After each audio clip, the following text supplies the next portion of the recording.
Bismillahirrahmanirrahim. Alhamdulillahirabbil alamin.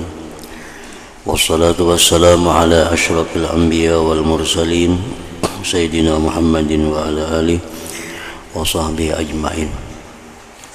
Pasal kedua pada menyebutkan beberapa karamat wali-wali dan keistimewaan mereka. Adapun karamat mereka maka telah lalu pembicaraannya. Adapun al-mawahib maka ia adalah jamak daripada mauhibah, yaitulah perkara yang tidak sampai ke tahap mencari adat, namun perkara tersebut masih dianggap sesuatu yang agak ganjil juga pada adat. Ia merupakan suatu keistimewaan yang diberi oleh Allah kepada sebahagian manusia, sama ada dia wali atau tidak. Itu disebut mawahib. Boleh juga disebut dengan ma'unah. Orang-orang yang belum sampai ke derajat wali tetapi dia beriman, dia bertakwa, diberi Allah pula kelebihan, namanya mawahib.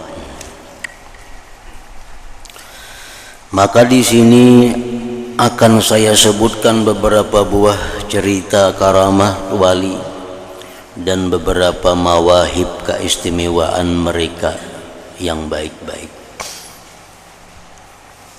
Allah Ta'ala berfirman, wa kullan naqussu 'alaika min amba'ir rusul ma nusabbitu bihi fuadak. Maksudnya, dan kami mengisahkan atas engkau wahai Muhammad akan kisah para rasul. Dikisahkan kepada Nabi kita kisah Nabi Ibrahim dalam berdakwah, dikisahkan tentang Nabi Nuh dalam berdakwah dan mukjizat-mukjizat mereka, dikisahkan kepada Nabi kita Nabi Musa dan mukjizat beliau dan orang-orang yang memusuhinya, dikisahkan oleh Allah kepada Nabi kita dalam Al-Quran. Dan kami mengisahkan atas engkau wahai Rasul akan kisah para Rasul terdahulu, yaitulah barang yang sebenarnya dapat kami kukuhkan dengannya akan hati engkau. Artinya Allah mengisahkan itu kepada Nabi kita agar hati Nabi kita ini tambah kuat dalam menyampaikan risalah Allah. Bagaimana Nabi Nuh ditantang kaumnya sehingga timbul mukjizat, bagaimana Nabi Ibrahim melawan Namrud, bagaimana Nabi Musa melawan Fir'aun. Itu dikisahkan oleh Allah dalam Al-Quran untuk mengukuhkan hati Nabi kita. Dan firman-Nya lagi, ulaika alladzina hadallah fabihudahu muqtadi. Maksudnya, dan mereka itulah orang-orang yang telah diberi petunjuk oleh Allah Ta'ala, maka hendaklah engkau mengikuti petunjuk yang ada pada mereka. Dan telah sampai riwayat kepada kami daripada Imam At-Tirmidzi rahimahullah ta'ala, beliau meriwayatkan dengan sanadnya daripada Abu Sa'id Al-Khudri radhiyallahu anhu daripada Rasulullah sallallahu alaihi wasallam, baginda bersabda, la yashba'al mu'min min khairin yasma'uhu hatta yakuna muntahahul jannah. Artinya orang yang beriman itu tidak akan bosan mendengar kebaikan sehingga ia masuk ke dalam surga. Jadi tujuan pengarang ini mengisahkan kepada kita karamat-karamat wali, mawahib-mawahib yang diberikan Allah kepada mereka, itu adalah untuk mengukuhkan hati kita tentang kebenaran mereka, dan diharapkan ada keinginan, ada semangat dalam hati untuk mencontoh amaliyah-amaliyah perbuatan mereka itu. Sebenarnya itu tujuan dibaca manakib, Fakih Muqaddam, dibaca manakib Abdul Qadir Al-Jilani, dibaca manakib Syekh Saman dan lainnya. Tujuannya adalah dibaca manakib itu untuk menggugah hati pendengar agar pertama mengakui kebenaran mereka, bahwa mereka di jalan yang benar. Nah, kemudian menggugah hati agar cinta kepada mereka, agar bisa mengikuti amal-amaliyah mereka itu. Itu tujuan kenapa membaca manakib itu disuruh, kenapa membaca manakib itu dianjurkan. Ya tadi, agar supaya kita mencintai mereka, agar kita meyakini kebenaran mereka dan mengikuti amaliyah mereka itu. Hikayat pertama, karamat atau keistimewaan Umar bin Hani. Imam At-Tirmidzi rahimahullah ta'ala ada meriwayatkan bahwasanya Umar bin Hani sembahyang setiap hari sebanyak 1000 rakaat, dan beliau bertasbih sebanyak 100.000 kali tasbih setiap harinya. Nah, itu karamat. Karena orang hampir-hampir kada akan bisa melakukan seperti itu. Sembahyang 1000 rakaat sehari. Tasbih pulang subhanallah, subhanallah itu 100.000 sehari. Hanya orang-orang yang terhormat, orang-orang mulia yang diberi Allah kemampuan demikian. Nah, jadi itu karamat. Bahkan karamat ini lebih istimewa daripada karamat bisa berhilang, daripada karamat bisa terabang, lebih mulia daripada karamat bisa jalan di banyu. Karena itu bisa dilakukan oleh orang-orang kafir. Orang kafir bisa jadi berhilang. Ada orang kafir yang bisa berhilang. Taulah, bukan ninja. Bisa berhilang tanpa didatangnya. Padahal orangnya ada Islam. Nah, tapi kalau sudah sembahyang 1000 rakaat sehari, baca tasbih 100.000, nah ini maka kada bisa, kada orang beriman. Maka orang beriman pun orang-orang yang sudah dipilih oleh Allah yang bisa demikian itu. Hikayat kedua, karamat Abu Muslim Al-Khawlani rahimahullah ta'ala. Telah meriwayatkan Asy-Syaikh Abdul Baqa Al-Hafiz daripada Atha berkata, ia telah berkata istri Abu Muslim Al-Khawlani rahimahullah ta'ala, wahai Abu Muslim, ujar nang bini ni, tidak ada di rumah kita gandum pada hari ini. Kita hari ini kehabisan beras. Lalu Abu Muslim berkata kepada istrinya, dan sesuatu apa yang ada di sisimu? Istrinya menjawab, hanya ada 1 dirham saja. Hanya ada 1 dirham bisi duit. Daripada hasil kami menjual 1 helai kain tenunan. Lalu Abu Muslim berkata, berikan uang itu kepadaku, dan aku bawa ke sini 1 bekas tempat untuk mengisi gandum. Abu Muslim terus pergi ke pasar, dan berhenti di hadapan kedai toko seorang yang menjual makanan. Ketika ia dalam keadaan demikian, datanglah seorang yang minta-minta dan berkata kepada Abu Muslim, wahai Abu Muslim, berikanlah kepadaku sesuatu. Lalu Abu Muslim mengilak daripadanya dan mencari kedai yang lain. Tetapi orang yang meminta sedekah tadi terus mengikutinya dan seolah-olah memaksanya untuk memberi sesuatu kepadanya. Ketika peminta sedekah tadi mendesaknya, Abu Muslim memberikan uang yang 1 dirham tadi kepadanya. Kemudian Abu Muslim berpikir, apa yang akan dibawa balik ke rumahnya. Lalu ia pergi ke tempat lunggukan sampah kayu. Ke tempat potongan-potongan sampah kayu. Maka Abu Muslim terus saja mengambil potongan-potongan kayu itu dan memasukkannya ke dalam bekas yang dibawanya. Tadi dengan dicampurkan sedikit tanah. Jadi bakul wadah gandum tadi buati potongan-potongan kayu dicampur lawan tanah.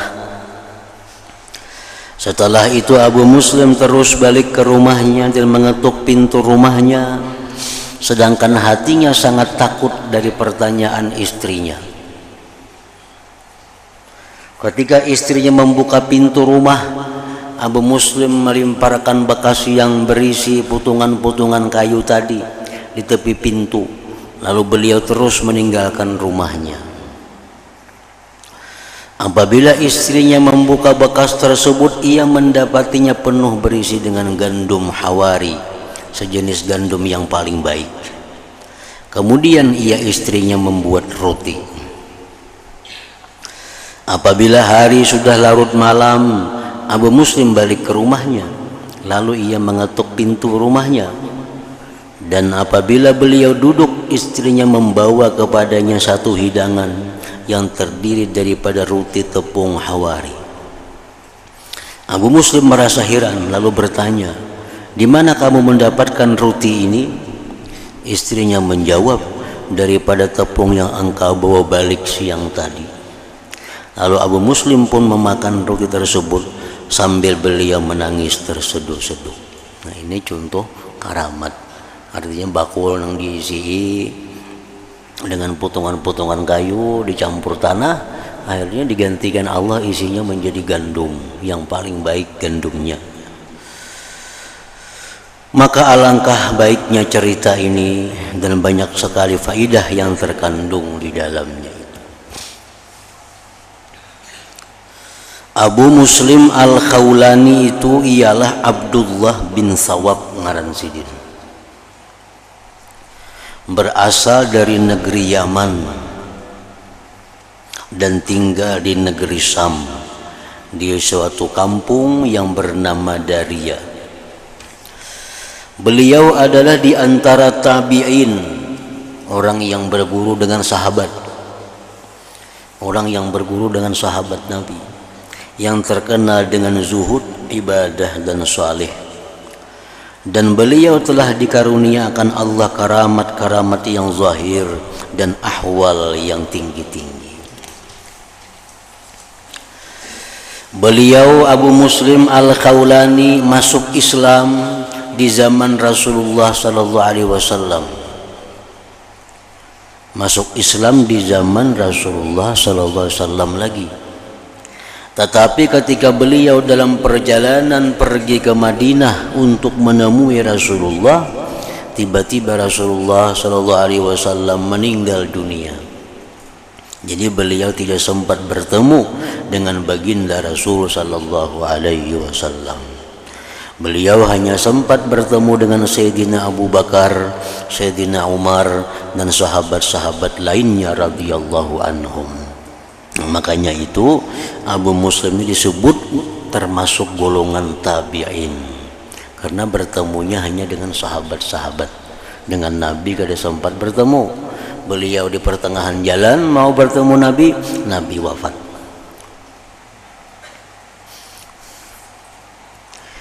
Hikayat ketiga, dan di antara karamat Abu Muslim Al-Khawlani rahimahullah ta'ala, dan di antara karamat Abu Muslim lagi ialah apa yang telah diriwayatkan oleh Imam Ahmad bin Hanbal radhiyallahu ta'ala anhu dalam kitab Zuhud, bahwasanya Abu Muslim rahimahullah ta'ala melalui sungai Dajlah.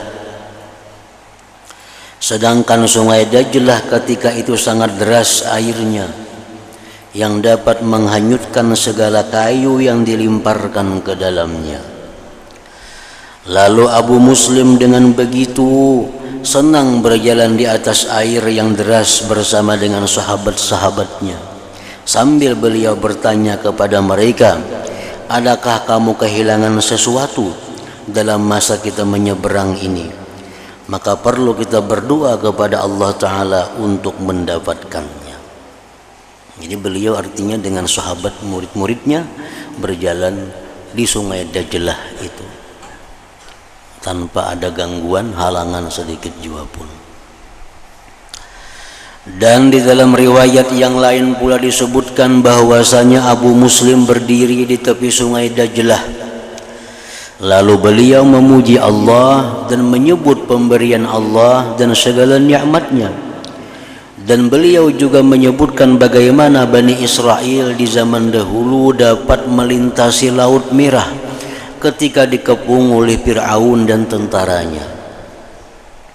Nah, setelah itu beliau pun mengarahkan kudanya untuk terus menyeberangi sungai Dajlah dan terus diikuti oleh sahabat-sahabatnya sehingga mereka dapat semua menyeberang dengan selamat. Artinya sebelum menyeberang sungai Dajlah, Abu Muslim ini bertawassul kepada Allah. Bertawassul dengan apa? Nah, pertama dengan nikmat-nikmat Allah. Sidin sebut satu persatu nikmat yang diberikan Allah. Lalu Sidin sebut lagi tentang bagaimana Allah memberikan kemuliaan kepada Bani Israel sehingga bisa menyeberang Lautan Merah dengan selamat. Nah, saat itu pula Abu Muslim minta kepada Allah agar beliau dan sahabatnya bisa menyeberang sungai Dajlah itu. Hikayat keempat dan di antara karamat Abu Muslim Al-Khawlani rahimahullah ta'ala, Imam Ahmad bin Hanbal rahimahullah ta'ala telah meriwayatkan bahwasanya Abu Muslim pernah berada di negeri Rum. Lalu pihak pemimpin tentara Islam menghantar satu kumpulan tentara, dan ia telah menentukan satu waktu yang tentara itu akan sampai ke sisi Abu Muslim. Tetapi tentara itu terlambat sampai daripada masa yang telah diranjangkan. Maka Abu Muslim merasa gelisah dengan keliwatan tentara tersebut. Kenapa jam sekarang sudah belum datang jauh pasukan lagi? Maka ketika itu beliau sedang berwudu di tepi sebuah sungai. Hati beliau begitu gelisah sekali. Tiba-tiba hinggap seekor burung gagak di atas sebuah pokok yang berhampiran dengan beliau. Lalu burung gagak itu berkata, "Wahai Abu Muslim, apakah engkau bersusah hati karena hal tentara itu?" Lalu Abu Muslim menjawab, "Ya, benar." Burung itu berkata pula, "Jangan engkau bersusah hati karena mereka telah berperang dan telah mengambil harta rampasan daripada musuh. Mereka akan sampai ke sini pada hari sekian-sekian, jam sekian, dan pada masa sekian-sekian." Lalu Abu Muslim bertanya, "Siapakah engkau ini? Mudah-mudahan Allah merahmati engkau." Burung gagak itu menjawab, "Aku ditugaskan untuk memberi kabar kepada hati orang-orang yang beriman." Ini karamat juga ngarannya. Burung bisa berpandir, burung bisa diajak komunikasi. Nah, itu karamat yang diberikan Allah. Maka tentara tersebut sampailah pada hari dan masa yang telah disebutkan oleh burung tadi. Nah, ini tentara itu akan sampai ke sini menjemput engkau pada hari anu, jam anu. Nah, tepat pada waktu itu datang tentara tadi. Hikayat kelima dan di antara karamat Abu Muslim Al-Khawlani rahimahullah ta'ala telah meriwayatkan oleh Imam Ahmad bin Hanbal rahimahullah ta'ala lagi bahwasanya Abu Muslim sedang duduk bercakap-cakap bersama dengan sahabat-sahabatnya, para tentara yang sedang berperang di negeri Ar-Rum. Lalu mereka berkata kepada Abu Muslim, "Sebenarnya kami sangat rindu makan daging. Maka jika engkau berdoa akan Allah, semoga ia memberi rezeki kepada kami. Kan tentara itu dulu dikirim dari Madinah oleh khalifah sampai 3 bulan 4 bulan hanya bulik ke Madinah. Kayaknya ganti pulang pasukannya. Ini zaman berperang zaman Nabi itu seperti itu. Misal tentara ini orang 30 atau orang 100 atau orang 1000 dikirim, ditugaskan untuk memerangi negeri anu, kayaknya 3 bulan 4 bulan hanya rebulikan. Jadi selama itu mereka hanya berkimah di padang-padang pasir guringan. Nah, di antara pasukan itu ada Abu Muslim Al-Khawlani umpat berperang itu.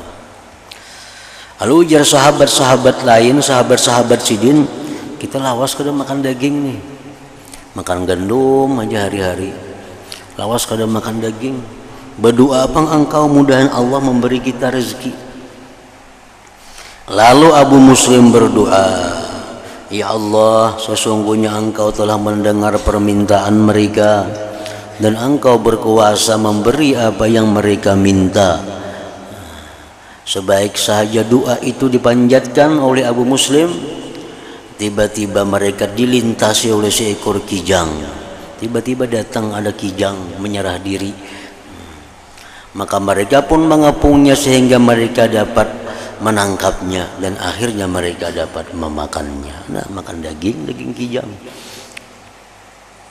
Ini karamat Abu Muslim Al-Khawlani tentang mustajab doa Sidin. Hikayat ke-6 dan di antara karamat Abu Muslim Al-Khawlani rahimahullah ta'ala telah meriwayatkan oleh Imam Ahmad bin Hanbal rahimahullah ta'ala bahwasanya di zaman Khalifah Muawiyah radhiyallahu anhu orang ramai sedang ditimpa kemarau yang panjang. Lalu Sayyidina Muawiyah radhiyallahu ta'ala anhu mengajak orang ramai untuk sembahyang istisqa, sembahyang minta hujan. Apabila orang ramai sudah sampai ke tanah lapang yang merupakan tempat mereka sembahyang, lalu Muawiyah radhiyallahu taala anhu berkata kepada Abu Muslim, sembahyang istisqa itu sembahyang khusus untuk minta hujan, kayak sembahyang hari raya, cuma kalimat-kalimatnya berbeda. Jadi sembahyang istisqa itu di tanah lapang. Dianjurkan bahwa sebelum sembahyang istisqa itu masyarakat diminta puasa, diminta untuk segera bertobat seluruh kampung.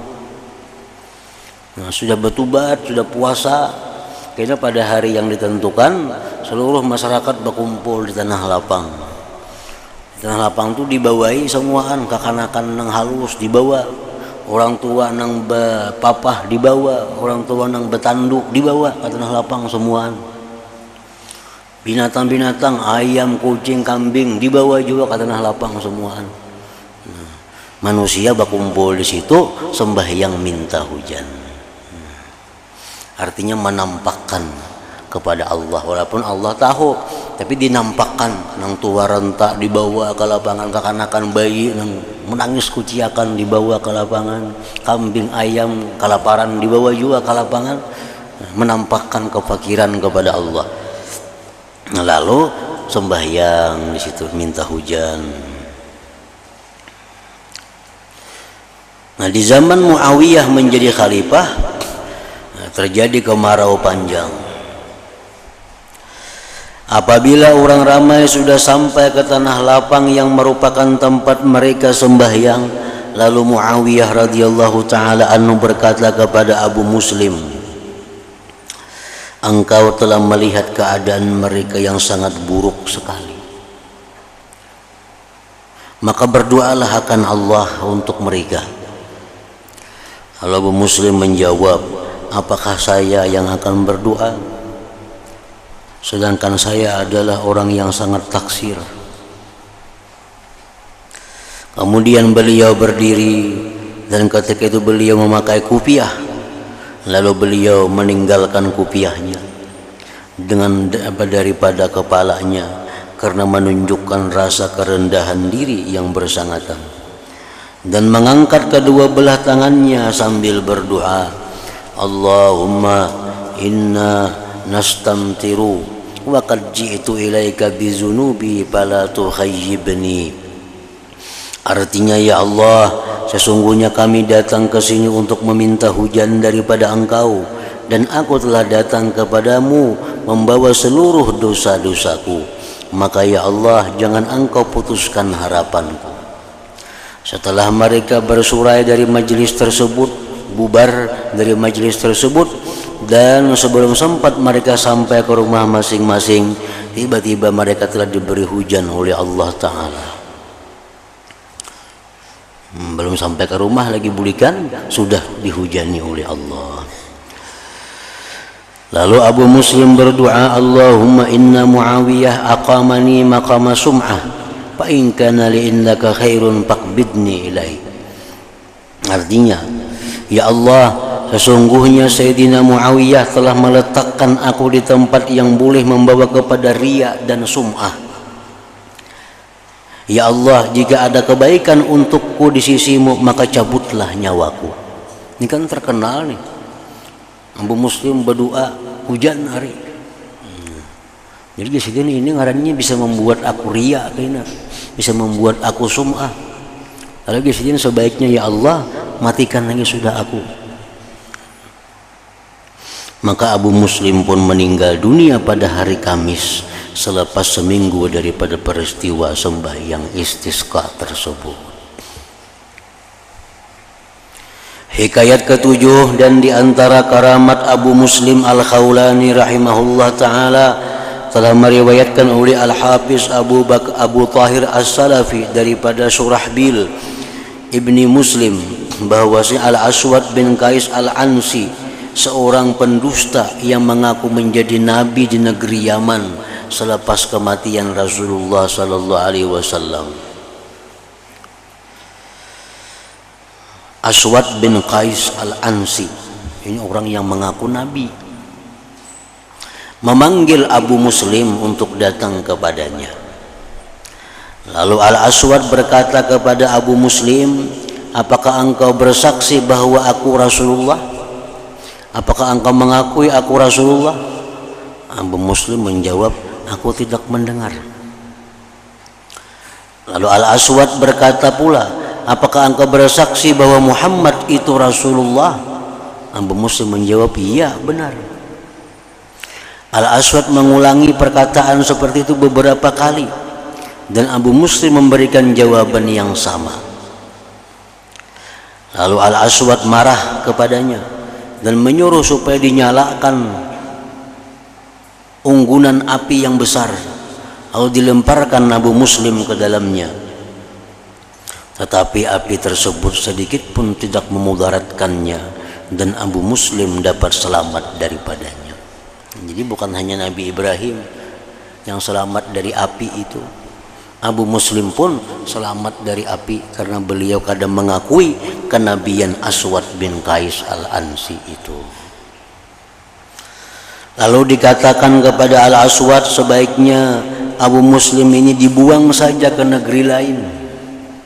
Kalau tidak, ia akan merusakkan rancanganmu. Lalu Aswad memerintahkan supaya Abu Muslim pergi meninggalkan negeri Yaman, dan beliau pun terus sahaja menuju ke Madinah Al-Munawwarah. Asalnya orang Yaman Abu Muslim ini, karena di Yaman itu ada orang mengaku nabi, dan beliau selalu diancam, diusir dari Yaman pindah ke Madinah Munawwarah. Ketika Abu Muslim sampai ke Madinah, beliau meletakkan untanya di hadapan Masjid Nabawi dan terus masuk ke dalam masjid dan bersembahyang berdekatan dengan sebatang tiang yang ada di situ. Pergerakan Abu Muslim ini diperhatikan oleh Sayyidina Umar bin Khattab radhiyallahu taala anhu. Lalu beliau datang mendekatinya. Selepas Abu Muslim selesai sembahyang, Sayyidina Umar bertanya, dari mana kamu datang? Abu Muslim menjawab, dari negeri Yaman. Sayyidina Umar terus bertanya, barangkali engkau ini orang yang telah dilemparkan oleh Aswad ke dalam unggunan api tetapi engkau tidak terbakar. Hitam ni ialah orangnya nang jarhabar selamat dari api nang dibakar orang. Mbah Muslim menjawab, orang itu namanya Abdullah bin Sawab. Pada Yazidin artinya, cuma lebih terkenal dengan Abu Muslim Al-Khawlani. Ngarang sebujulannya Abdullah bin Sawab. Orang itu namanya Abdullah bin Sawab. Lalu Sayyidina Umar bertanya lagi, coba ceritakan kepadaku dengan sebenarnya, apakah engkau orang yang aku maksudkan tadi? Akhirnya Abu Muslim mengatakan, iya benar. Lalu Sayyidina Umar memeluknya sambil menangis terseduh-seduh. Dan setelah itu beliau membawanya menghadap Al-Khalifah Abu Bakar Siddiq radhiyallahu ta'ala anhu. Sayyidina Abu Bakar kelihatan sangat gembira sekali dan beliau berkata, segala puji bagi Allah yang tidak mematikan aku sehingga ia bisa memperlihatkan kepadaku di kalangan umat Muhammad sallallahu alaihi wasallam ini seorang yang diperlakukan seperti Nabi Ibrahim alaihissalam. Nah, Abu Bakar pun bersyukur bisa bertamu lawan Abu Muslim ini karena bertemu dengan orang yang sama dengan Nabi Ibrahim yang dilemparkan ke dalam api yang besar tapi selamat kada dibakar oleh api. Nah, maka di dalam cerita ini telah disebutkan karamat yang besar dan ahwal yang indah sekali. Nah, itu sebagian kecil daripada karamat yang diberikan Allah kepada seorang walinya, kepada seorang kekasihnya yang bernama Abdullah bin Sawab yang lebih dikenal dengan nama Abu Muslim Al-Khawlani. Nah, kemudian hikayat ke-80 karamat Asy-Syaikh Abdul Wahid bin Ziyad radhiyallahu taala anhu.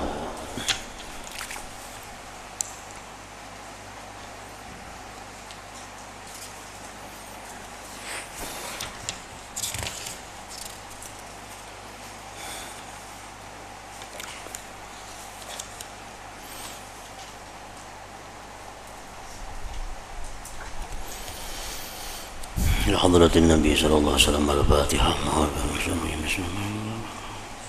مستعين لنا الصراط المستقيم صراط الذين أنعمت عليهم غير المغضوب عليهم ولا الضالين بسم الله الرحمن الرحيم الحمد لله رب العالمين وصلي وسلم وبارك على سيدنا محمد وعلى آله وصحبه أجمعين اللهم اغفر لنا ما أخطأنا وما تحمدنا وما أسررنا وما أعلنا وما أسرفنا وما أنت أعلم به منا أنت المقدم وأنت المؤخر لا إله إلا أنت اللهم انفعنا بما علمتنا وعلمنا ما ينفعنا وزدنا فهما وعلما وعملا وهدى وتوفيقا برحمتك يا أرحم الراحمين صلى الله على سيدنا محمد وآله وصحبه وسلم الحمد لله.